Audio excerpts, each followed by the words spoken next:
Hi everyone, welcome back to another episode of Spectator Sports. I'm your host Sebastian Fonseca. Before we get into another loaded episode for you guys today, please do me a massive favor, like this video, subscribe to the channel if you haven't done so already. Take a look at our Instagram and TikTok pages. And for my Spotify listeners, if you give us a 5-star review, it would make a massive difference on all those platforms. Links are in the description. The Denver Nuggets have swept the Los Angeles Lakers and they're heading on to their first ever NBA Finals. So we're going to recap their road and how they swept the Los Angeles Lakers. To start in Game 1, the series started off in Denver and the high altitude definitely plays a factor in terms of conditioning. I have a few friends out there and they told me that when you're going to those higher elevations, the air is one of all just dry, and then just acclimating yourself takes a few days if not weeks to get used to. So the Lakers being from California lowland area, coming up there, definitely have to improve your cardiovascular health at this point in the season. Everybody's just kind of dead. So obviously a great advantage for the Denver Nuggets there. In Game 1, to talk about the basketball action, Nikola Jokic had an excellent game. I mean, he had a triple-double to start off the series and was pretty masterful, leading the Nuggets to a 21-point lead in the third quarter. And then things started to click defensively for the Lakers. This was kind of a shootout. Final score was 132 to 126. Anthony Davis figured out a way to pick against his matchups with Nikola Jokic. He had 40 points. Probably his best game in the postseason we've seen in a long time. But in this game, defense was an afterthought. Nikola Jokic picked apart a lot of looks that Anthony Davis threw at him, and they decided to switch Rui Hachimura in the second half, and this had a tremendous effect in slowing down Nikola Jokic's play, where he didn't have a field goal. He still got to the line, made a few free throws, but the thing is, when you shut down Nikola Jokic in terms of scoring, he can still impact the game in so many different ways. He gets offensive rebounds, even defensive rebounds, blocking shots every now and then because he is a center after all, patrolling the paint. And of course, his passing ability is second to none for a guy that size. I haven't seen anybody really being able to do that from the center position. And like I said, he had a triple-double in this game. Jamal Murray has been the perfect co-star to Nikola Jokic in the Denver offense, where he is a guy that can create his own shot, and that two-man game is very hard to beat. But that extra dimension that the Denver Nuggets have is that all 5 of their starters are capable of scoring double figures, and that's just extremely hard to beat when the Lakers are really just a two-man show. Even so, AD isn't the most consistent co-star to LeBron James. In Game 1, we got to see 5 starters contribute to double figures, and then you factor in Bruce Brown, 16 points off the bench. That just put the Nuggets over the top, and they were doing just enough to keep the Lakers at bay. That 21-point lead evaporated to as little as 3, but the Nuggets were able to take home Game 1 thanks to great performances from Jamal Murray closing out the deal, and they won Game 1 to preserve home court advantage. In Game 2, this was a little bit more of a defensive slugfest. We got to see Anthony Davis make more of an impact defensively. He had 14 rebounds and also had 4 blocks. Much better in guarding Nikola Jokic, where Jokic was not as efficient as he was in Game 1, and he was really good defensively overall, just being a menace and guarding guys even on the perimeter. And the Lakers got key contributions from Austin Reeves and Rui Hachimura. They're 2 role player stars this postseason run, especially for Rui, who was a perfect 7 for 7 to start off this game, and that paced the Lakers to an early lead. Now, the Nuggets were able to chip away at it and stay within arm's reach, and in the fourth quarter, Jamal Murray hit them with a flurry of threes. If I remember correctly, it was about 6 3-pointers in the fourth quarter alone. He even called Mike Breen's own bang from the announcer stand. That was just something, you're a kid, when you play on the blacktop, you imagine either Kenny Harlan saying good or Mike Breen saying bang as you make a shot from distance, like a clutch shot, and that's just really wholesome moment right there. I was really impressed of how he was able to shake off what was a really poor game to start. I mean, he was shooting below 30% for much of the game and just caught fire, and that's how he is just such a dynamic player. Put up 23 points in the fourth quarter alone, gave Nikola Jokic a huge boost, and the Lakers are facing a 2-0 deficit heading back to LA. This is something that they're not used to in this postseason run. We've seen them be on the front foot because they were able to steal home court advantage within the first two games, even leading the series after game one. So an 0-2 deficit is just something they haven't faced in this Darvin Ham coaching tenure so far. In game 3, Jamal Murray continued his assault on the Lakers defense. I mean, he had 30 points in the first half. To couple that in with that fourth quarter that he had of 23 points, that is 73 points through 3 quarters. That is unbelievable production. Jamal is turning it on to a second level, and he was doing everything. I mean, the Lakers threw Jared Vanderbilt, a known wing defender. They threw Dennis Schroeder, who's a pretty solid point guard who can disrupt things for other guards on the opposing end. And you got to see Anthony Davis, who did have moments shutting down Steph Curry in the previous round. Nothing worked. Jamal was able to get to his spots. He made layups, he made stop and pop jumpers, spinning out of defenses, and then even pull up threes that were just so devastating and demoralizing. And the Nuggets needed every last one of them because they still were fighting off the Lakers, who were getting notable contributions from Austin Reeves, again Rui Hachimura. Even Anthony Davis had one of his up games in this postseason run where we're seeing that lack of consistency, but he still was very good in game 3. And these notable contributions are definitely something to keep a note of, because also while Jamal Murray cooled off in the third quarter, this is when KCP came onto the scene. He made timely shots, 3-pointers. That's something that he used to do back in his Lakers days and was a key part to the 2020 bubble championship team. He's just a veteran presence that I really like to see out of a championship team. He is a guy that can guard winged players and then also be a very dependable free throw shooter. You see him taking technical foul shots all the time. He's a very clutch player and has that veteran presence. Very good part for the Denver Nuggets locker room as well. I think a lot of players really like playing with him. It's a very seamless fit. When he was traded to Washington to play for the Wizards last season, I thought that was kind of a steal, or the best piece in that Russell Westbrook trade. Russell was a guy that was on the downturn of his career. He wasn't being as consistent as he used to be back in his OKC days. And honestly, KCP, as long as he's healthy, is a very reliable role player. And despite that, the Lakers were able to chip away at a halftime deficit, and they took a lead briefly in that third quarter, but this is when Nikola Jokic turned it on to another gear. He's just so cerebral in what he can do. He impacts the game in so many different ways, and he let the game come to him. If his shot's not falling, okay, I'm gonna dish it out.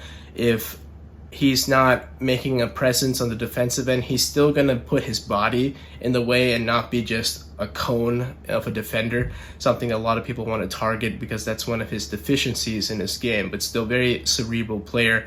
I thought in that fourth quarter he was masterful yet again, making fadeaways, tough shots, just using every bit of height and length that he had to his advantage, and that's no easy feat going against Anthony Davis, but at times he made Davis look foolish. That led to the Nuggets taking a commanding 3-0 series lead. Heading into game 4, this is when we needed a big performance out of LeBron James, and we got to see it. A vintage LeBron James aggressive first quarter. He had 23 points in that first quarter.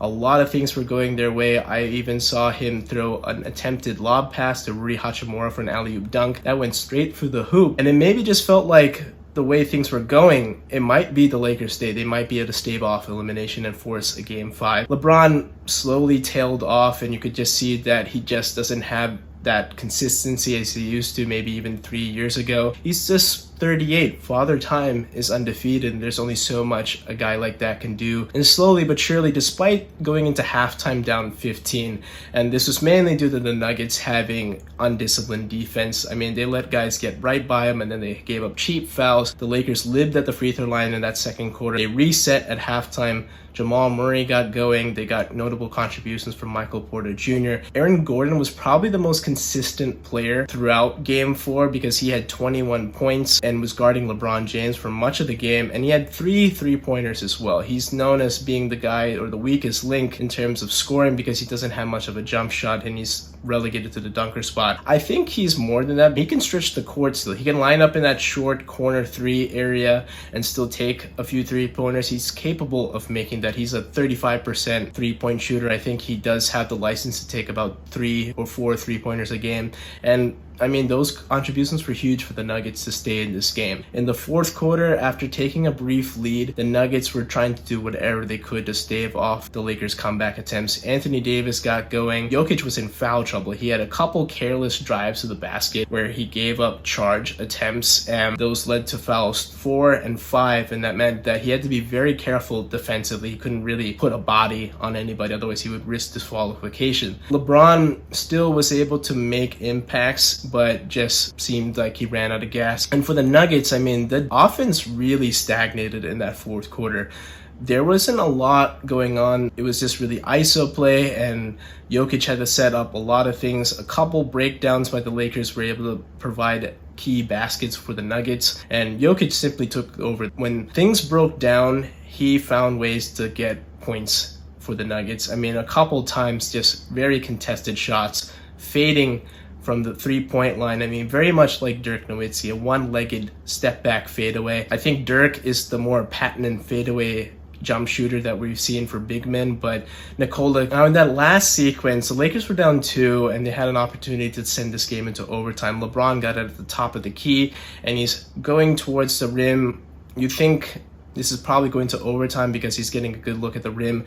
Aaron Gordon did a good job of getting LeBron off balance, and then Jamal came in with a nice tie-up to disrupt the layup attempt to slow down LeBron just enough for Aaron Gordon to recover. He got a block on his descent downwards, and that was it. The Nuggets are moving on to their first ever NBA Finals. To talk about this team, they give me a lot of 2014 San Antonio Spurs vibes. Now, I think Nikola Jokic being a superstar tips the scale in terms of talent in the Nuggets' favor, but the 2014 Spurs were a very deep team, and at least concept-wise, they have a lot of similar concepts where very unselfish, they make the extra pass. A couple sequences where I remember, especially in Game 3, Michael Porter Jr. was attacking the rim, and he had an opportunity to have a layup attempt, but instead he saw Aaron Gordon cutting towards the rim. So why pass up a good shot when you can get a great shot? And that unselfishness has been rubbing off on every player in this Nuggets team. I mean, Nikola Jokic is obviously a triple-double machine. He's set the record for most triple-doubles in a postseason run. Now, he has probably the best passing ability out of all of the Nuggets players, but that unselfishness has carried to the other players. Jamal Murray is a guy that's a capable passer. Everybody on this Nuggets team is capable of making that extra pass, making the right read to get the Nuggets in a better situation for a better shot opportunity. And that's what I really like about this team. Mike Malone has done a lot of things in those 2 years in Jamal Murray's absence to help the Nuggets develop the chemistry, and when Jamal Murray was back, that's just the missing piece to propel them to a championship roster. Now, they have 4 wins to get this done, and whoever comes out of the East is going to be still a very big test to finish the deal, but I like the Nuggets' chances. It's time to give Jamal Murray his flowers. After spending the last 2 years rehabbing that ACL tear that he suffered in 2021, he's responded quite well. He had a solid regular season on 20 points a game with similar shooting lines of sub 40% from deep, about 45% from the field. But in the postseason, he's just amped it up to a whole nother level. I mean, in the conference finals, he was phenomenal at doing things off the dribble and pulling up from deep. He has kind of that Steph Curry license to take a lot of trick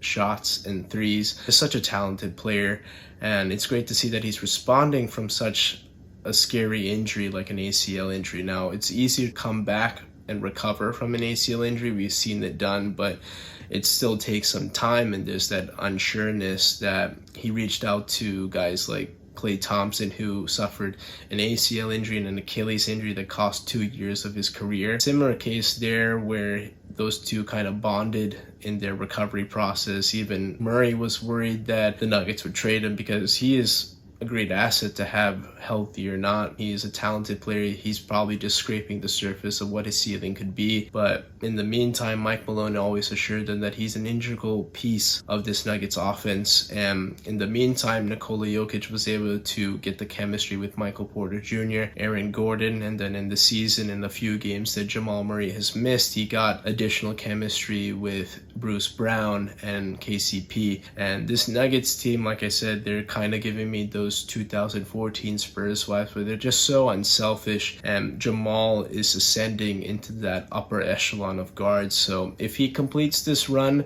they win the NBA championship. I think his career will have a better arc, probably break through to an All-Star game in the near future. On Monday night, the Lakers were eliminated. They were swept out of the Western Conference Finals. So what are the next steps for the Los Angeles Lakers? Rob Pelinka did a great job at the trade deadline, salvaging the season, trading away Russell Westbrook and getting some notable pieces back. They got Jared Vanderbilt. He made a trade early in the season for Rui Hachimura with the Washington Wizards. We've seen them acquire D'Angelo Russell from the Minnesota Timberwolves as part of that 3-team trade with the Utah Jazz. A lot of good moves, and these all contributed to what the Lakers had in their run to the Western Conference Finals. Defensively, they picked up a ton more, but they still had issues in defending the transition defense. Next season is going to be a big thing where they're going to have to adjust mainly at the point guard position. I like D'Angelo Russell. I thought going into the Western Conference Finals, he would only be better because he had a pretty solid postseason up until the Western Conference Finals. That consistency hasn't been enough, and this might cause the Lakers to pass on giving D'Angelo Russell an extension. Obviously, a big fish out there is Kyrie Irving. They've worked together before with LeBron back in their Cleveland Cavalier days. I am not the biggest fan of signing Kyrie Irving because, one, it would take a ton of assets to trade away to clear up the cap room to take in a contract that Kyrie is expecting, and then you have all the availability issues between injury and what mood he's in or what he wants to say, and then there's just other things too that brings into drama that we've seen with Kyrie Irving as of recent years. I think it's more headache than what it's worth, so I'm not the biggest Kyrie fan in terms of bringing him into LA. Other options, of course, that this could be very well LeBron's last season. He's already been talking about retirement, and it's a very real factor. He's been getting injured a little bit more. He's not really the guy that can do elite play for an entire game. It's more like in little bursts. And he's heading into year 21 if he returns, and he'll be age 39 by the end of next season. I don't know exactly what the plan is for the Lakers. I maybe would say take a big swing and do what you can, maximize this last year, because this very well could be the last year that we see LeBron James in the NBA. In post-game press conferences, we see a lot of players have some emotions maybe, or they just give some tongue-in-cheek or cryptic responses to questions. Dave McMean of ESPN asked some really interesting questions about LeBron and his future. LeBron this time, he actually talked about retirement being a possibility, or at least he would consider it this offseason. Now, will he actually do it? I don't think so. I think he's going to give it one more year because obviously there's financial incentives there. And I think he wouldn't really go out like that, but I think it's a possibility that next season could be his last season. He talked about playing enough to see him take the same court as his son, Bronny. Now, Bronny is going to be entering year 1 of college next season with USC. Only in 2024 would he be eligible to be drafted. That means 2 years in the NBA for LeBron James. That would take him to age 40, year 22. That's going to be a big ask. I don't know if he has that much left in the tank, especially in terms of durability. Who knows? He always said that that is a goal, but it's not something that he really would hang his hat on per se. So I don't think that's something that may keep him, but there's a very good chance that next season would be his swan song. And it's up to Rob Pelinka to retool the roster. He has to make some adjustments because those Western Conference rivals are going to be right there. I mean, Phoenix is going to retool and get some depth because that's what they were missing this postseason run. The Nuggets are defending champions of the Western Conference. We'll see what happens in the NBA Finals, but they're definitely a very good team, and they're probably going to retool to add some wing defense in the future. You know, the Golden State Warriors need some rim protection. Wouldn't be surprised if they make some moves there. Who knows? There'll be somebody else to make moves ahead of the Los Angeles Lakers. So there's going to be some competition. Things worked out this year and they made a late push, but it's going to be a long 82-game season next year, and they'll have to climb up the mountain once again, and it could be LeBron's last run. The Heat and Celtics have been a little bit of a disappointing series, at least. I didn't think it would be this one-sided after 4 games. In Game 1, the Miami Heat proved a lot of people wrong. They stole Game 1, mainly due to a 46-point third quarter. Now, this was partially triggered due to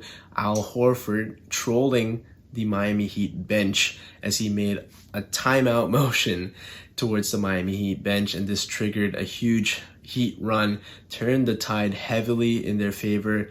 The Celtics never could quite recover. A weird trend that we're seeing early on in this Eastern Conference final is that Jason Tatum doesn't take fourth quarter field goal attempts. Game 1, we didn't see that. Game 2 as well. Now, he did get to the free throw line, so that's still contributing and showing some aggression, but still not enough. That led to their collapse in Game 1. Game 2, similar thing. The Celtics were up, but then they fell apart late. Again, Jason Tatum didn't have a lot of aggressiveness in that fourth quarter. He got possessions, but then he was very careless with the ball. A few really bad turnovers that changed things in Miami's favor. And then to talk about Grant Williams, who I think his intentions were good, because he was a guy that wasn't really part of the rotation, but he came back into the lineup in that Game 2, and he was tasked with guarding Jimmy Butler, and he went head to head. He talked a lot of trash.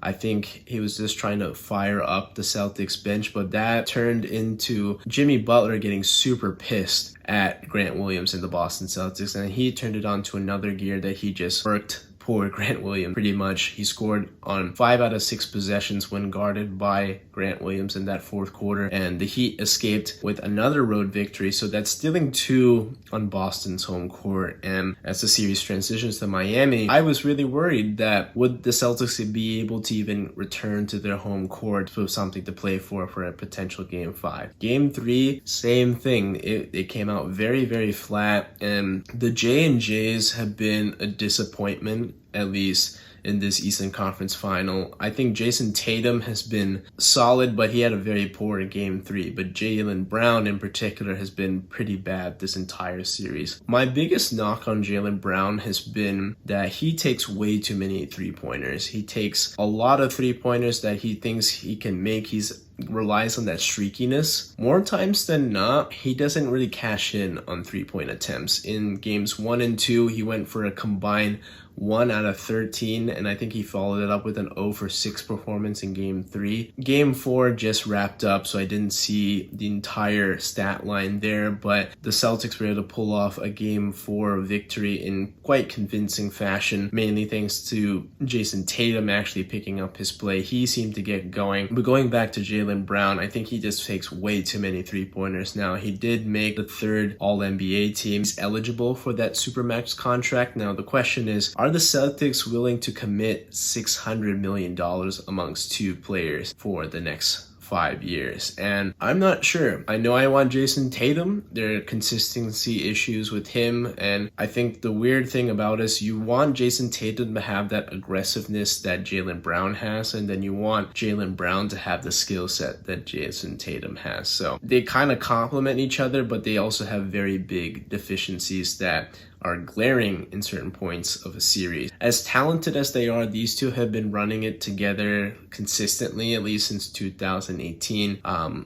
And they've made a ton of Eastern Conference finals. They have 1 finals appearance to prove for it. They have no championships. I don't know, but certainly gives some signs that maybe they might break up this duo. Miami, unfortunately, they suffered a huge injury to Gabe Vincent. He rolled his ankle pretty badly going for a loose ball late in the fourth quarter. He did play on adrenaline in the fourth quarter. That will swell up and it will stiffen as the series shifts over to Boston for Game 5 on Thursday. Wouldn't be surprised if he misses time, and they'll probably have him for Game 6, but the Heat's injuries somehow haven't caught up to them, which I'm very surprised about. I do feel like some injury may be too much to overcome, but we'll see.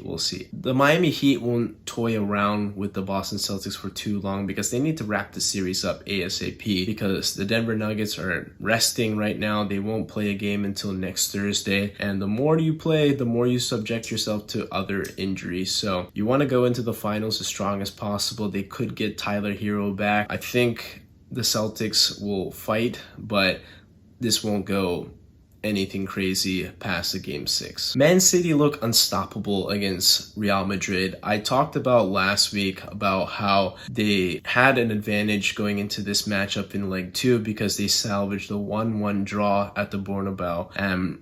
They just seemed that if they scored early, the floodgates would open. That's exactly what happened. Los Blancos were hoping that the game would lag on and it would be still a 1-1 ball game and they could cash in on some type of mistake that City would make, because if the longer it drags out, City would press, probably make a mistake, and then as clinical as ever, you probably see a combination between Vincinius and Benzema cash in and they would move on. But there was no miracles this time. Man City was clinical from the start. They had a couple good chances and it was fantastic goalkeeping to start off by Thibaut Courtois of Los Blancos. I mean, he had a really good couple of saves early on, but the onslaught was coming with Bernardo Silva, who had 2 early goals in the first half, and then they got 2 insurance goals between Akanji and Julian Alvarez, who's been having a fantastic year. I mean, winning the World Cup with Argentina was one thing, but getting a goal to put icing on the cake from subbing in 2 minutes earlier, it was just another nice little tidbit for Julian Alvarez and another nice season for his young career. And now City is going into the Champions League finals heavy favorites. I mean, it would be quite miraculous to say that Inter Milan would be able to be in this match at all, because it just looks like Man City has all the firepower. Haaland didn't even get any really good looks at the goal in leg 2 or even at all in this semifinals, but I wouldn't be surprised if he made his mark in the Champions League final. And